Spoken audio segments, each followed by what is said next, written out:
case of Anna Delvey captivated the world as she fooled the wealthy into thinking she was a German heiress. Welcome back to the TCL podcast where we talk about murder and other forms of true crime.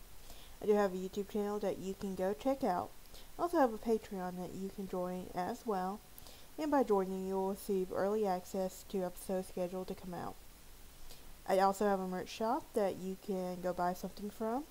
And for any updates, you can find me on Facebook, Instagram, and Twitter. Now, let's dive into today's episode here on the TCL podcast. Today, we're doing a TCL special of a case I've been wanting to talk about for a long time. And I finally get to. And if you've seen Inventing Anna, then you know it's fictionalized. It had to be fictionalized with some parts of it. But the crime series, it captivated these audience when it premiered in 2022. In the limited series stars Julia Garner, as she tells the wild story of Anna Foster, who posed as a wealthy German heiress, Anna Delvey. So, while living in NYC, in addition to scamming country's wealthy socialites, Sorkin also swindled several prominent banks and hotels during her time in the Big Apple. Since her sentencing in 2017, there has been several adaptations of her story, including a book written by her former friend Rachel Williams, titled My Friend Rachel, a book to be released series from HBO, and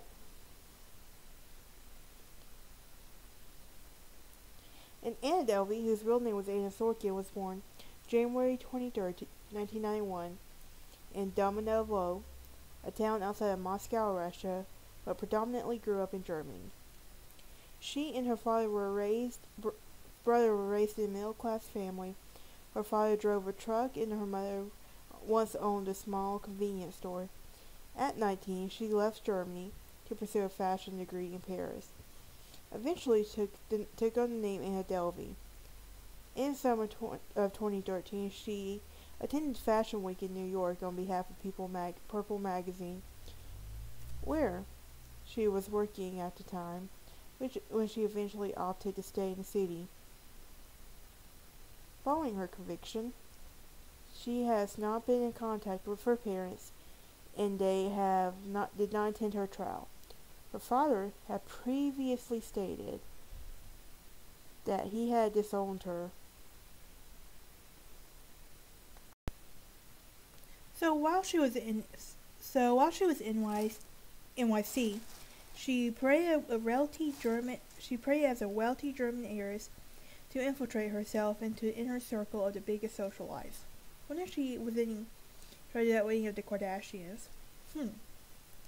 Anyway, during her time in the city, she scammed countless people, hotels, and banks, often using invalid credit cards or fake bank statements to create an illusion of wealth. She even created the idea of the Anna Delvey Foundation, a private club and foundation to entice wealthy donors and further her brand. After bouncing from hotel to hotel repeatedly and not paying her bills, she was evicted from several hotels. In October 2017, she was arrested during a sting operation at the time, and she was staying at an addiction retreat in a facility in Los Angeles. During her prosecution, it was estimated that she stole around $275,000. So, on April 25, 2019, she was found guilty of 8 charges, including attempted grand larceny in the first degree, grand larceny in the second degree, grand larceny in the third degree, and theft of services. That May, she was sentenced to 4 to 12 years of state prison, fined $24,000 in order to pay restitution of $199,000. So, what exactly is Anna Delvey now? Well, at her trial, she was sent to Bedford Hills Correctional Facility before being transferred to Albion Correctional Facility in New York. Got a pimple under my nose, lovely. Anyway, in February 2021, she was released from prison early and immediately returned to Instagram. However, that March, she was taken into custody by ICE for overstaying her visa. On October 5th, 2022, she was granted release from the ICE and facility in Orange County, New York. As part of her release, she had to pay $10,000 bail and is banned from social media. And she has often shared posts showed her seemingly lavish lifestyle in New York for her friends and potential investors. She currently resides in the East Village in NYC, where she is under house arrest. How is she affording that is what I want to know. Anyway, so here's the question. Did Netflix pay her for inventing Anna? Well, as most of you know, February 2022, insiders reported that Netflix paid Sorkin $320,000 for the rights to adapt her life story and her lifestyle. $320,000. Well, I would love to have that much. I would get so much bills paid off. Anyway, this publication also reports that Sorkin had used $199,000 money she received from Netflix to pay restitution to the banks she owes, plus another $24,000 to settle state fines. In open letters from insiders, she expressed her thoughts on the Netflix series, said nothing about seeing a fictionalized version of myself in the criminal insane asylum sounds appealing to me. For a long time, I was hoping that by the time Inventing Anna came out, I would have moved on with my life. I imagined for the show to conclude in all sorts. And, while I'm curious to see how they interpreted my research materials provided, I can't help but feel like an afterthought.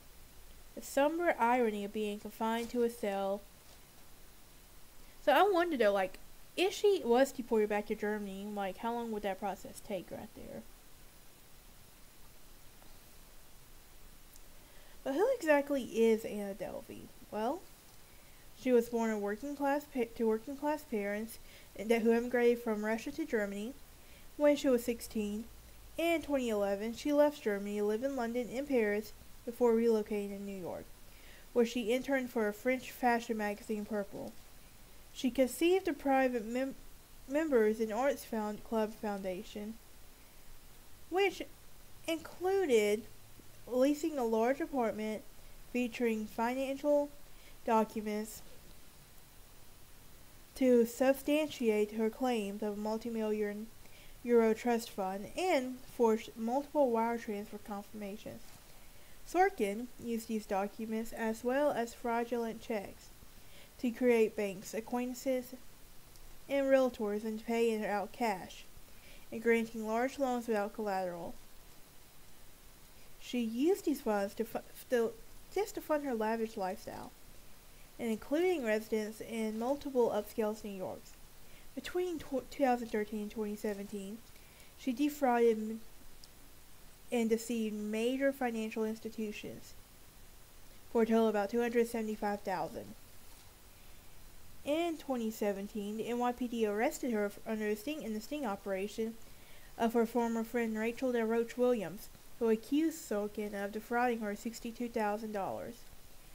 In 2019, Sorkin was convicted in New York of grand larceny in the second, theft of services, and was sentenced to 4 to 12 months. And after serving her 2 years, she remained in the custody of ICE for deportation to Germany. On October 5, 2022, she was granted a bail bond and released from prison. So, how did her story gain publicity? Well, when Williams wrote a lengthy article in Vanity Fair about her experience with Sorkin in 2018, she expanded on the story in her 2019 book, My Friend Anna. That same year, journalist Jessica Pressler wrote an article for the New York Times about Sorkin's life as a socialite. Netflix paid $320,000 for the rights to her story. Her dad, Vaden, worked as a truck driver while her mom owned a small convenience store. In 2007, she was 16. Her family located to Westphalia, Germany. There, her father became an executive in the transport company and became insolvent in 2013. He then opened an HVAC business specializing in energy-efficient energy use. Sorkin's mom was a housewife. She attended the Episcopal School for Our Ladies of Eiler, which was a Catholic grammar school in Eiler. Peers said that she was quiet and struggled with the German language. As a young adult, she was obsessively followed Vogue fashion blogs and accounts of live journal. So after graduating from school in 2011, this is when she would then move to London to attend the Central St. Martin's Art School, but dropped out and returned to Germany. In 2012, she briefly interned for a public relations company in Berlin, when she then relocated to Paris, while she earned about 400 euros per month, during an internship for Purple, a French fashion magazine. And although she did not contact her parents, they subsidized her rent. And at this time, she began using the name Anna Delvey, which she claimed was based on her mother's maiden name. Sorkin's parents, however, said they did not recognize the surname. She later admitted that she just came out with it. In mid-2013, she would travel to New York to attend Fashion Week.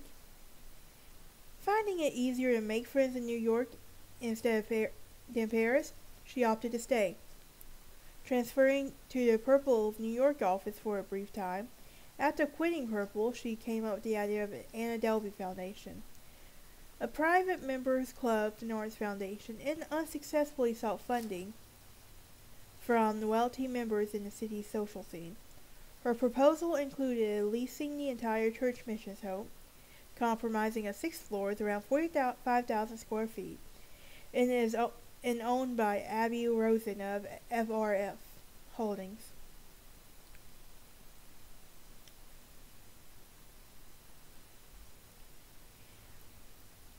As a multi-purpose events venue and art studio, she planned to make it visual art centers and pop-up curated by artist Daniel Ashen, one of her acquaintances from her internship. She received planning through the son of the architect Santiago Calavaldo.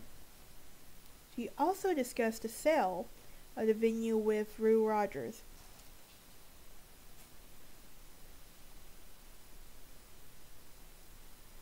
In 2015, she met with the collector and University of Pennsylvania student Michael Zafu Hong at a dinner.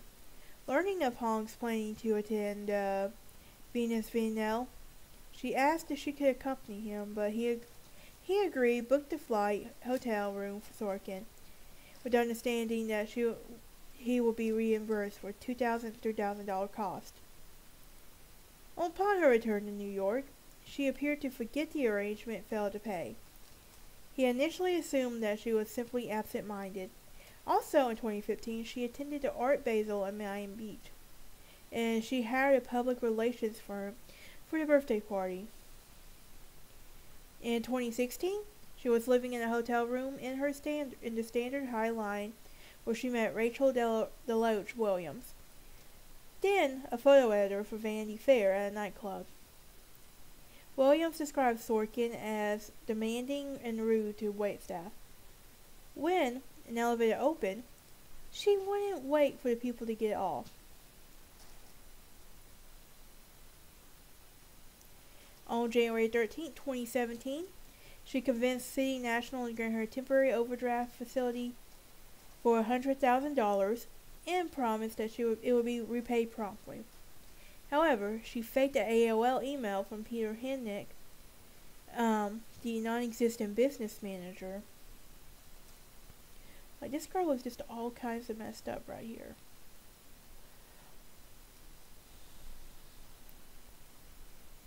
Despite repeated promises from Sorkin and one excuse after another, Williams only repaid $5,000 in was only paid $5,000 and needed to borrow money from her friends to pay her rent, as she only had $410 to her name.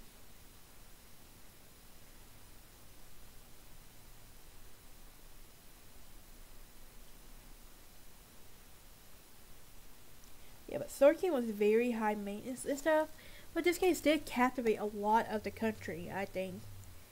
But that's it for today's episode. I will see y'all next time. Y'all have a great day.